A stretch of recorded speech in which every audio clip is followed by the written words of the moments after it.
오늘 말씀의 제목은 자유함으로 사랑하십시오라는 제목으로 하나님의 말씀 함께 나누도록 하겠습니다. 저는 자유함과 사랑 이 두 가지를 우리가 함께 하나님 앞에 정리를 좀 해야 된다고 생각합니다. 자유함과 사랑. 사랑에는 자유함이 포함이 되어 있습니다. 사랑을 기계적으로 프로그램화돼서 사랑을 하게 된다면 그것은 이미 사랑이 아니고, 그리고 자유도 정말 우리가 자유롭게 하나님을 사랑할 수 있어야 진짜 자유지, 하나님을 사랑하게 만들어진 자유라면 그것은 이미 자유가 아닙니다. 갈라디아서 5장에 들어서서는 바울이 우리에게, 또 하나님이 우리에게 설명하시는 아주 귀한 말씀이 있는데, 그것은 성령의 열매입니다. 성령의 열매뿐만 아니라 육체의 열매도 설명을 하고 있습니다. 육체의 열매는 16가지고 성령의 열매는 9가지인데 우리가 뭐를 맺을 확률이 더 높습니까? 육체의 열매를 맺을 확률이 훨씬 더 높다는 거예요. 육체의 열매는 곧 율법과 결합해서 우리를 죄짓게 만드는데요, 오늘 바울이 그것을 우리에게 잘 설명하고 있습니다. 첫 번째, 죄는 율법을 사용해서 우리를 속인다 라고 하는 말씀입니다. 1절 말씀 함께 다시 한번 읽어보겠습니다. 시작. 그리스도께서 우리를 해방시켜 주신 것은 자유를 누리게 하기 위함입니다. 그러므로 굳건히 서서 다시는 종의 멍에를 매지 마십시오. 소 그림 있으면 한번 보여주실까요? 소 그림. 정말 소죠. 소의 어깨에 메고 있는 것이 멍에 아니겠습니까? 저 멍에를 매는 순간부터 소는 무거운 짐을, 그리고 어려운 일들을 감당하게 되는 것이거든요. 근데 하나님께서 오늘 우리에게 말씀하실 때 저 멍에를 매지 마라. 저 멍에는 곧 율법입니다. 이 율법의 무거운 짐을 그동안은 졌었어요. 613가지, 아니요, 61가지라고 해도, 60가지라고 해도 율법의 많은 것들을 다 지키기에는 우리의 삶이 너무 피곤하고 무겁다는 것입니다. 그것을 하나라도 지키지 않을 때는, 오늘 말씀에 나와 있듯이 만약에 그것을 하나라도 지키지 않을 때는, 율법으로 의롭다함을 얻으려고 할 때는 그리스도에게서 떨어지거나 멀어질 확률이 높다는 거예요. 한 가지, 몇 가지라도 지키지 않게 되면 율법을 다 지키지 않은 사람이 되기 때문에 이 율법은 우리를 매고 묶는 멍에와 같다. 그런데 이 율법을, 그리고 이 멍에를 하나님께서 내려놓게 하신 것은 예수님의 십자가의 보혈로 이제 우리가 감당할 수 없는 모든 율법들을 이제는 은혜 안에서 다 넘어갈 수 있도록 만들어주신 것이 우리의 은혜인 줄로 믿습니다. 그런데 다시 종의 멍에를 자꾸 매려고 하는 사람이 있다는 거예요. 다시 종의 멍에를 자꾸 어깨에 짊어지려고 하는 사람이 있는데, 그 사람은 예수님의 십자가의 죽음을 잊어버린 사람입니다. 율법으로 구원을 받기 위해 옛날 모습으로 다시 돌아가는 사람을 다시 멍에를 지는 사람이라고 표현하고 있습니다. 여러분, 왜 자꾸 멍에를 지려고 할까요? 제가 아내한테 물어봤어요. 우리가 멍에를 지려고 해? 아니, 멍에를 내려놓으려고 해? 우리는 그런 감이 잘 없는 거예요, 우리의 일상생활에서는. 하지만 영적으로는 하나님께서 우리에게 말씀하실 때 이 멍에를 자꾸 지려고 하는 우리의 육신의 모습들이 많다는 것입니다. 종의 멍에는, 즉 율법은 구원의 중요한 방법이야 라고 생각하는 일들이 생각보다 많다는 거예요. 40일 특세도 마찬가지입니다. 이것을 극복하고 돌파하면 구원을 받겠지. 그렇지 않아요. 우리의 구원과는 상관없이 40일을 하는 것은요, 하나님 앞에 더 가까이 나아가고자 하는 우리의 영적인 도전일 뿐입니다. 나에게 구원을 주신 하나님께 감사해서 새벽에 주님을 더 깊이 만나려고 하는 우리의 영적 도전일 뿐이죠. 이것을 한다고 해서 우리에게 더 많은 축복이 오냐? 그런 것도 아닙니다. 이미 우리는 다 복을 받아 누리게 된 줄로 믿습니다. 구원받고 영원한 생명을 얻었잖아요. 그래서 아버지와 함께 우리는 동행하고 있잖아요. 그런데 우리가 생활하는 모든 율법적인 생활, 즉 교회를 열심히 다니거나 봉사를 열심히 하는 그 봉사로 내가 구원을 받는다고 착각하지 않도록 자꾸 말씀하고 있는 것이죠. 무거운 율법을 계속 지게 되면 우리의 노력으로 구원을 받게 착각하고 결국에는 교만하게 된다라고 주님께서 말씀하십니다. 성령님이 도우셔서요, 믿음을 주시고 의의 소망을 간절히 기다리는 것이 그리스도와 함께 동행하는 삶인 줄로 믿습니다. 예수님을 의지하면 우리의 노력을 대표하는 할례를 받게 되는 것이나 받지 않게 되는 거나 다 무용하다 그랬어요. 받아도 되고 안 받아도 괜찮습니다. 뭐가 중요한가요? 오직 사랑으로 역사하는 믿음이 가장 중요하다. 결국 자유함으로 사랑하십시오라는 제목은요, 자유는 율법을 내려놓는 것을 뜻하는데, 율법을 내려놓고 이제 더 강력한 율법 같은 거를 얻는 거예요. 율법을 내려놓고 은혜로 사랑하십시오라고 하는 하나님의 말씀입니다. 죄는 우리를 주인으로 삼고 죄는 우리를 종으로 삼기 쉬워요. 그런데 그렇게 될 때 죄가 율법과 결합하면 우리를 속이게 되는 것이죠. 사랑하는 성도 여러분, 하나도 없이 우리를 구원하신 예수님의 사랑 안에 늘 거하게 되시기를 주님의 이름으로 축복합니다. 사랑하면 종이 되는데요, 이게 바로 13절 말씀입니다. 함께 읽어보겠습니다. 시작. 형제들이여, 하나님은 여러분을 부르셔서 자유하게 하셨습니다. 그러나 그 자유를 육체의 만족을 위한 기회로 삼지 말고 도리어 사랑으로 서로 종노릇 하십시오. 아멘. 여기 하나님은 여러분을 부르셔서 자유하게 하셨습니다. 즉 율법의 멍에를 내려놓게 하시고 예수님의 십자가의 보혈로 이 율법을 다 지키지 않도록 만들어 주셨습니다. 그런데 오늘 말씀에 우리가 율법을 지키지 않으면 이제 613가지나 되는 율법에서 자유로워지는 거잖아요. 근데 그렇게 자유로워졌다고 해서 방종의 기회로 또는 육체의 만족을 위한 기회로 삼지 말라고 오늘 말씀하고 있는 것입니다. 우리를 자유롭게 하신 이유는요, 그것이 구원의 도구가 되지 못하고 그것이 구원의 길이 되지 못한다는 것을 알려준 거예요. 우리의 구원은 뭘로 받는 것입니까? 믿음으로 받는 것입니다. 우리의 구원은 믿음으로 아브라함의 자손이 되고 믿음으로 약속의 자녀가 되는 것이다라는 것을 또 얘기하고 있어요. 여러분 새끼손가락 이렇게 한번 해보세요. 믿음으로 하나님의 자녀가 되는 것입니다 하고 하나 둘 셋 하면 탁 이렇게 해보십시오. 하나 둘 셋. 안 하시는 분들은 약속의 자녀, 이 믿음으로 하나님의 약속의 자녀가 되는 것입니다. 그렇다고 해서 율법의 무용론을 얘기하는 사람이 있으면 안 된다는 거예요. 하나님께서 은혜로 나를 구원해 주셨기 때문에 난 이제 모든 죄에 대해서 자유로워 하면 안 되고요. 도리어 뭐하라? 사랑으로 서로 종 노릇하라. 더 강력한 멍에를 하나님께서 우리 머리 위에 떡 얹어 놓으십니다. 사랑은 얼마나 강력한 멍에가 됩니까? 하지 말라 그래도 필요와 관심을 찾아서 보는 것이죠. 저도 사랑 아주 어렸을 때 초등학교 이제 막 졸업하고 중학교 때 한 누나를 좋아했다고 말씀을 드린 적이 있잖아요. 그런데 그때 일을 생각해 보면 기억에 남는 한 사건이 있는데요. 우리가 육체적으로 일어나기 어려운 새벽에 새벽 기도를 누나랑 같이 가는 거예요.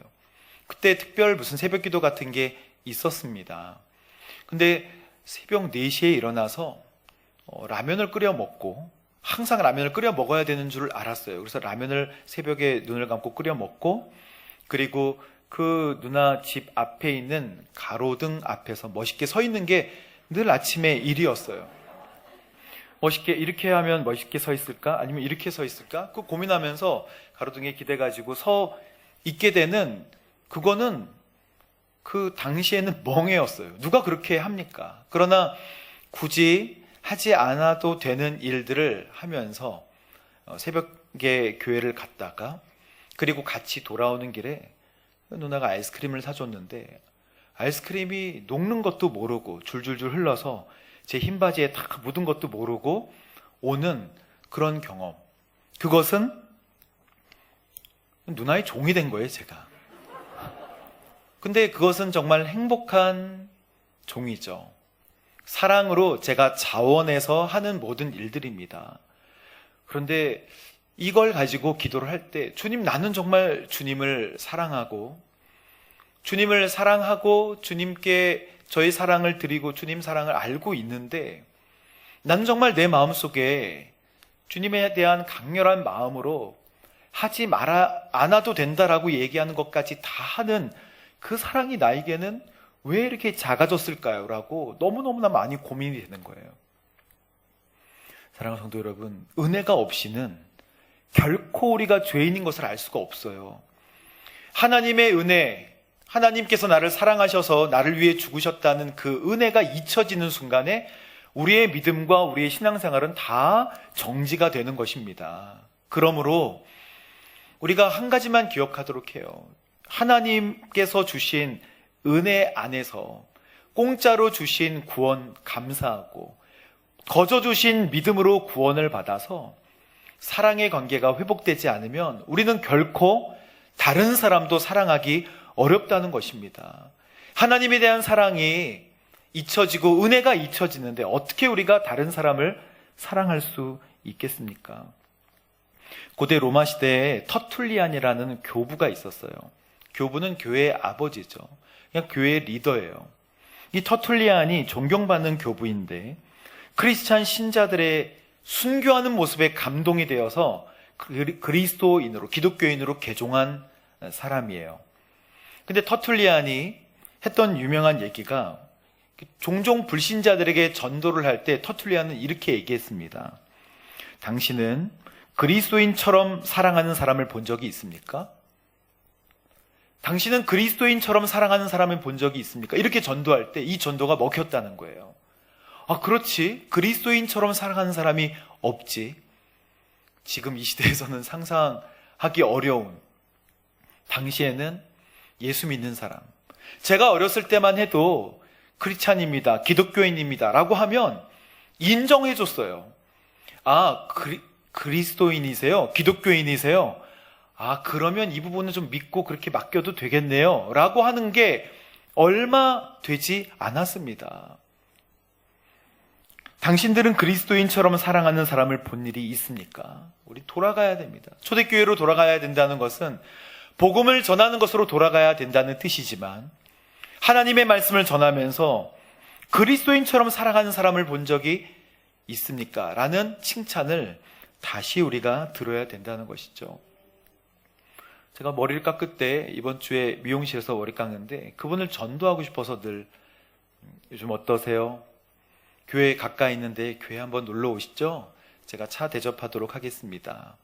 근데 세상 얘기, 여러 가지 이야기들, 주식산 얘기, 이렇게 막 많이 하세요. 그런데 요즘 주식이 어려워가지고 어렵다, 얘기하시면서 제가, 교회 한번 나오시죠? 라고 이야기를 했는데, 제 귓속말로, 제가 안 나가는 이유가 있어요. 솔직한 생각을 지난주에 말씀해 주셨습니다. 교회 다니는 분들은 정말 가식적이더라고요.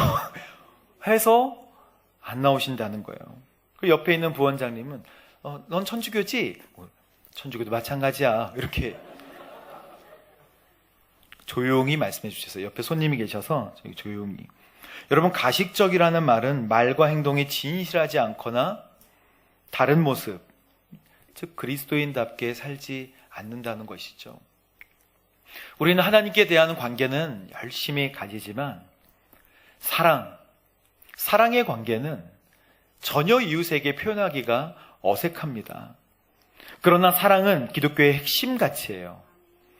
믿음과 소망과 사랑은 하나의 세트예요.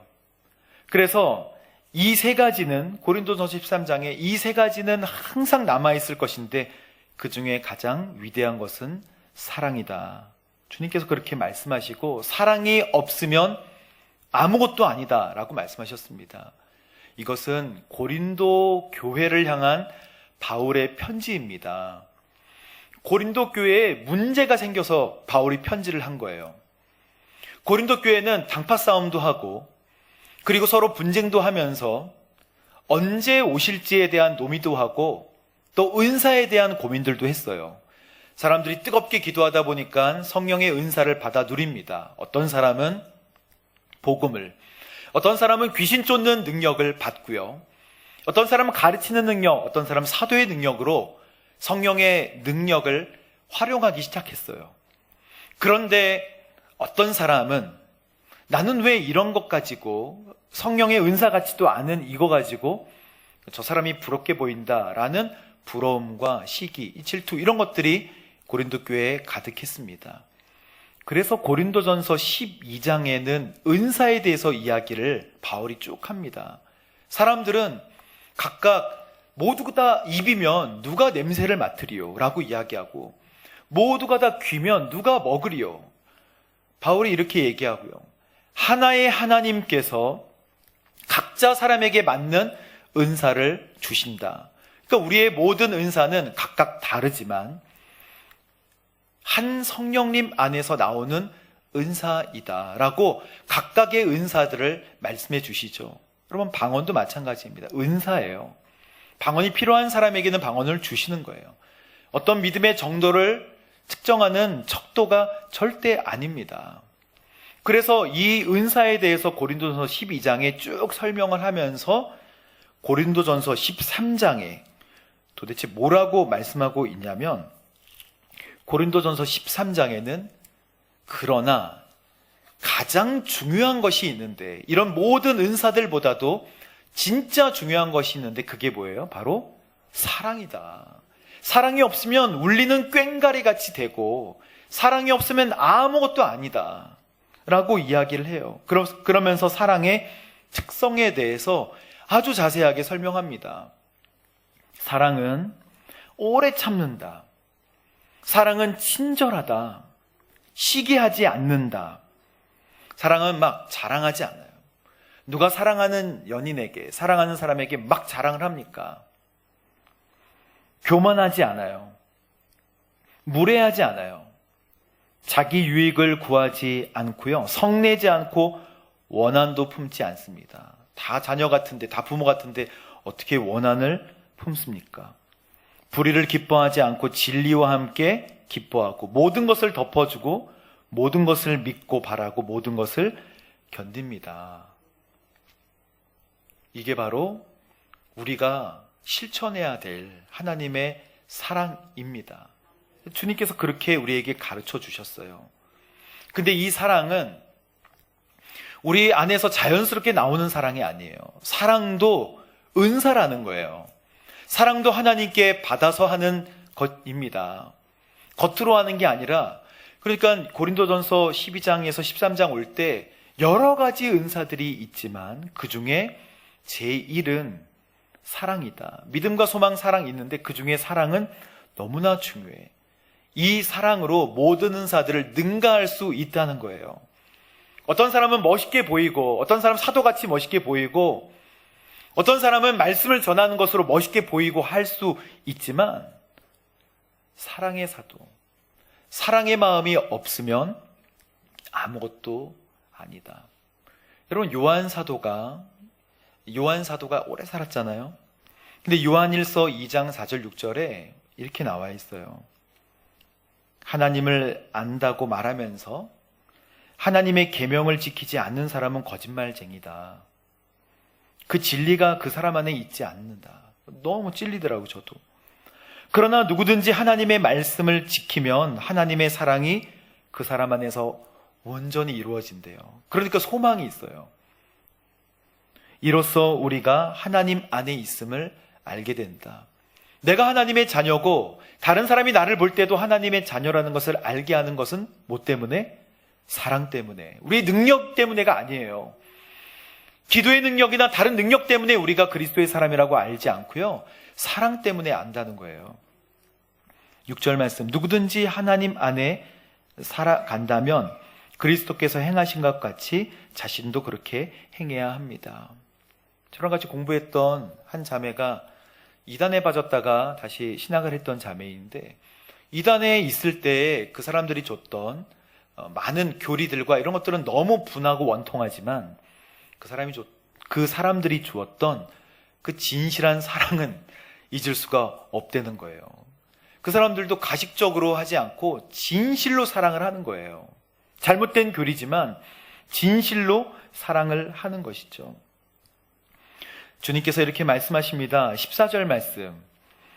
모든 율법이 내 이웃을 내 자신과 같이 사랑하라 라고 하신 한마디 말씀 안에서 완성되기 때문입니다. 주님께서 바리새파 사람들에게, 즉 율법을 잘 아는 한 사람이 예수님을 시험하려고 이렇게 물었습니다. 선생님, 율법 가운데 가장 중요한 것은 무엇입니까? 우리 율법 가운데, 우리가 율법이 지금 중요하잖아요. 예수님 아직 돌아가시기 전이니까. 율법이 중요한데 율법 가운데 가장 중요한 것은 무엇입니까? 공격하려고 질문을 했는데 주님께서 신명기 6장 말씀을 인용해서 너의 마음을 다하고 생명을 다하고 뜻을 다해 내 하나님을 사랑하라 라는 것이 첫 번째 계명이에요. 이건 누구나 압니다. 그러나 이게 가장 중요하고 으뜸되는 계명이지만 둘째 계명이 있어. 내 이웃을 내 몸과 같이 사랑하여라. 이것이 모든 율법과 예언자들의 말씀이 바로 이 두 계명에서 나온 것이다. 그러니까 율법을 주셨던 우리 예수님도 사실은 우리를 사랑해서 율법을 주신 거예요. 그렇죠? 예수님이 오시기 전까지 우리가 죄를 알고 하나님을 알게 하기 위해서 율법을 주신 것이고, 예수님이 오신 다음부터는 은혜로 우리가 구원을 받을 수 있도록 하셨습니다. 그러므로 율법을 열심히 지킴으로 내가 구원받을 것이라고 착각했던 갈라디아 사람들, 그 율법이 할례를 행함으로 표현이 됐잖아요. 그 갈라디아 사람들이 행했던, 할례를 행해야 되느냐 말아야 되느냐로 고민했던 그 갈라디아 지방의 교회들에게 계속해서 바울은 이렇게 이야기하고 있습니다. 사랑하는 성도 여러분, 사랑을 행하는 것은요, 저와 여러분에게 모두의 과제이기도 해요. 하지만 갈라디아서에서 말씀하고 있는 성령의 열매를 보십시오. 사랑과 희락과 화평과 다 뭐예요? 성령의 열매니까 성령님께서 주시는 거 아니겠어요?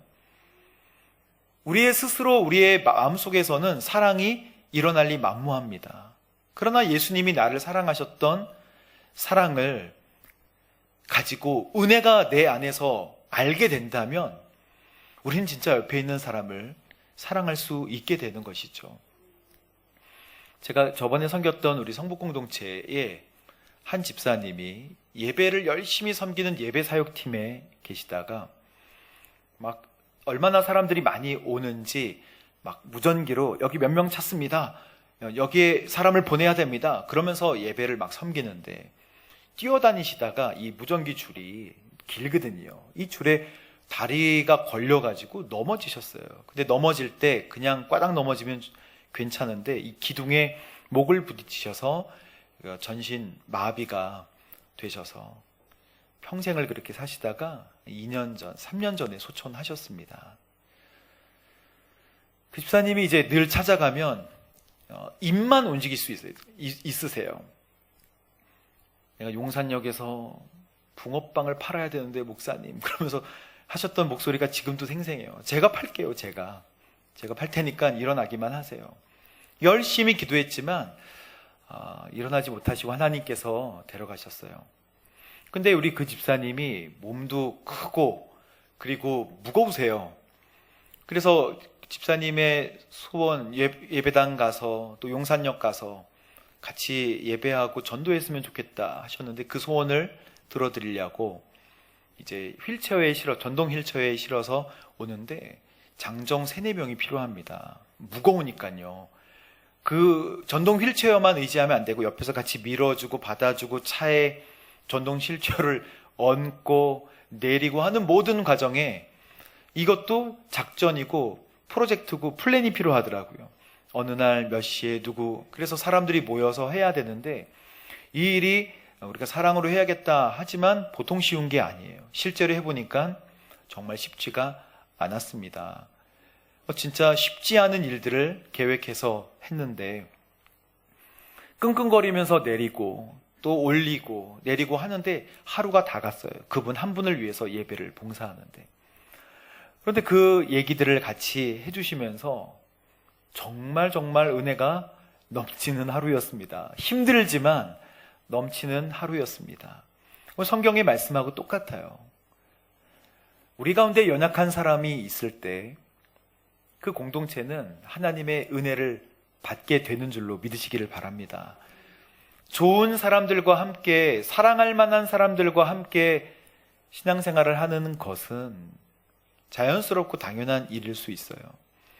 하지만 그리스도인, 연약한 사람들이 있을 때 그 연약한 사람들을 품어주는 그런 공동체가 돼야 진짜 교회 공동체인 것입니다. 우리가 엔젤트리를 12월 달만 하지만 전시 엔젤트리인가요? 12월에만 사람들이 외로움을 느끼고 어려움나요? 12월에만 사람들이 못 먹고 쌀이 없나요? 우리가 늘 해야 되는 사랑과 선행을 행사같이 하고 있다는 거예요. 저는 우리 교회가 이 지역사회에 정말 뜨거운 교회가 되기를, 그리고 많은 외로운 사람들 주님께로 인도하고 예수님을 나의 구세주, 나의 하나님으로 영접하게 하는 거룩한 교회로 쓰임받게 되기를 바랍니다. 우리가 기도하면 할 수 있어요. 우리가 전도하고, 그러나 우리에게 실패가 많을 것입니다. 우리의 사랑의 실천에는 그 말 있죠. 샤방샤방하지만은 않을 거예요. 도전하고 실패하고 욕먹고 낙심하지만 사랑은 이루어지고 열매를 맺게 되는 것입니다. 저도 어렸을 때 들은 얘기지만 요한 사도가 활동했을 때, 또는 베드로 갈라디아 지방에 보냈던 이 갈라디아 서는요, 그 갈라디아 지방이잖아요. 근데 베드로도 갈라디아 지방에 똑같이 편지를 보냈는데 이때가 다 네로 황제 AD 64년부터 67년 사이에 박해가 극심했을 때 전해졌던 편지예요. 그래서 베드로 전후서를 보면 여러분 진짜 시험 가운데도 힘내십시오. 여러분 시험 가운데도 힘을 잃지 말고 끝까지, 그러나 세상 법과 세상 정치자들에게 순종하면서 나아갑시다. 법을 지키면서 나아갑시다. 이렇게 막 하거든요. 그런데 이 당시에 카타콤에 숨어서 예배드리던 많은 사람들은 고통과 핍박과 박해 때문에 팔이 없거나 눈이 없거나 다리를 절거나 이런 사람들이 많았다고 들었어요. 그런 사람들 가운데서 요한 사도가 얘기하지 않습니까? 사랑하는 사람들, 우리 자녀들아, 우리가 서로 사랑하자. 그 어두컴컴한 촛불 켜놓고 하는, 자기의 몸이 성치 않고 신음하고 있는 많은 사람들이 모여서 그리스도인의 공동체인데 우리가 서로 사랑합시다. 나라를 사랑합시다. 우리의 성도들을 사랑합시다. 여러분, 오늘 주님께서 주시는 사랑과 은혜 때문에 우리는 어렵지만 마땅히 어려움 가운데 있는 레이다에 포착되는 그 사람에게 작은 사랑이라도 실천하는 거룩한 저와 여러분 되시기를 주님의 이름으로 축복합니다. 함께 기도하도록 하겠습니다. 아버지 하나님, 감사합니다. 그리스도인처럼 사랑하는 사람이 본 일이 있습니까? 하나님, 이 말이 언제 우리에게 다시 오겠습니까? 아버지 하나님, 진짜 그리스도인 될 수 있도록 인도하여 주옵소서. 자유함으로 사랑하라. 하나님, 율법의 멍에는 내려놓고 사랑의 멍에를 지게 하여 주옵소서. 사랑할 만한 사람 사랑하기 쉽지만 사랑하기 어려운 사람 어떻게 사랑하겠습니까? 그러나 하나님, 오늘 말씀에 이제 사랑의 열매, 성령의 열매를 맺으면 사랑과 희락과 화평으로부터 하나님 하나하나 우리에게 맺혀지게 할 줄로 믿사오니 진짜 도전하게 하시고 작은 것부터 실천하게 인도하여 주옵소서. 그렇게 우리를 인도하실 우리 주님께 감사드리며 예수님의 이름으로 기도합니다. 아멘.